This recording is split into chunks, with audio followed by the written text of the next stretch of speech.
Hi guys, this is my Oceans of Life. I'm Elena Dels Reyes. Let's go. Who keeps me afloat? For me, that's my paternal grandmother because she's basically raised me for my entire life. And then my dad, and then my dad's siblings, aka my aunts and uncle.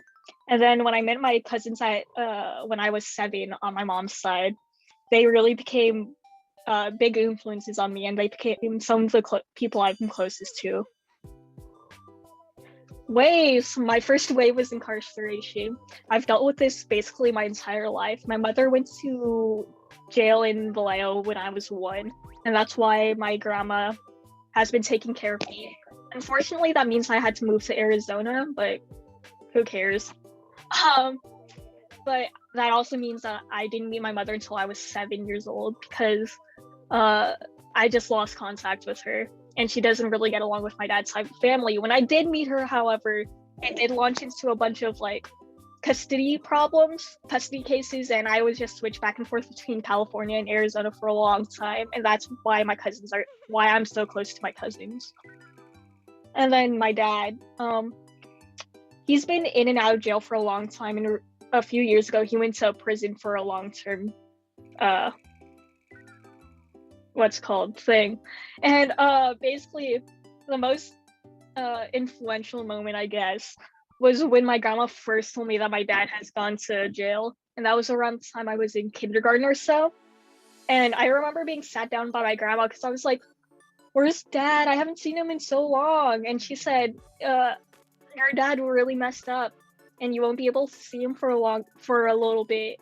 I don't remember whether it was months or years, but 5-year-olds, and it's just a long period of time. And she also told me that I couldn't tell anyone at school. And when I asked why, she said I just had to trust her. And I was just like, okay. And then career day came along, and someone's dad was a cop or something like that. And I just I remember him saying, "Hi, I work as a cop, and I take away bad people so that you guys won't get hurt." And I just remember little me thinking, but my dad's not bad. He won't hurt me. And that's when I realized, okay, so that's why I can't tell anyone who my parents are. Waves. My other wave was Sesame Street. In junior year, I saw a Sesame Street video that dealt with kids with incarcerated parents, and it really hit close to my heart because I remember myself asking the same things that this little guy was going through, and it just really hit me hard that we have to make videos about this for little kids because no one talks about what happens if their parents is deemed a criminal and a bad person purely because of this supervillain of the all the supervillains in media, where it shows that uh people in jail don't care about anyone else other than themselves.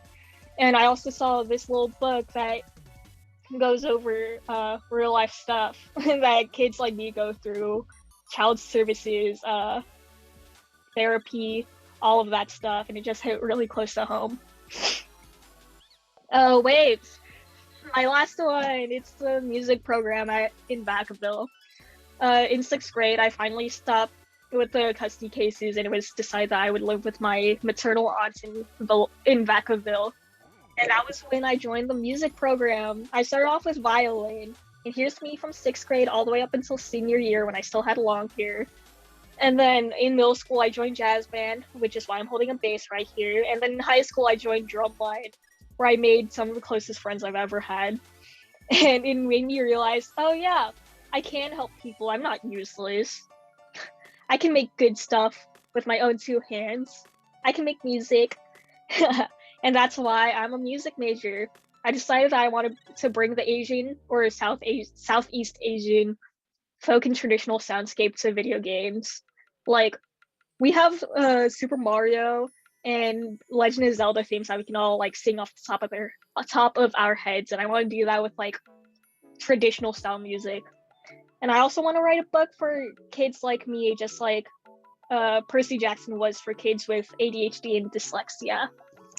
And well, finally, I want to help kids in other ways too, whether it be through making a scholarship or making videos about incarceration and what that means for kids.